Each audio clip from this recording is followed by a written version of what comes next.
Բայց բոլոր դեպքերում մեկ հանգամանքն ենք ուզում բացահայտել, գործընկերներն են կմանրամասնեն։ Սամվել Կարապետյանը տնային կալանքի պայմաններում այցելեց բժշկական հաստատություն,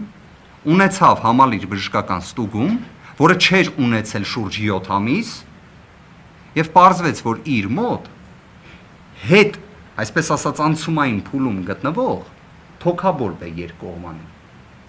որը ախտորոշվել է փաստացի արդեն այսօր, այնպիսի պայմաններում, որ դա ունեցել է 2 ամսվա վաղեմություն։ Այսինքն գտնվելով քրեակատարողական հիմնարկում,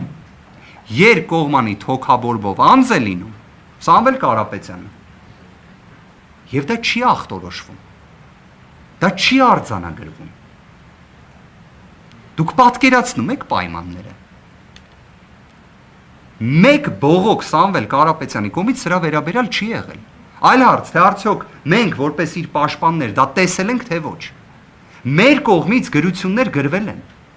Եվ պաշտոնատար անձինք, որոնք պարտավոր են այդ ստուգումը բժշկական նվազագույն ապահովելու,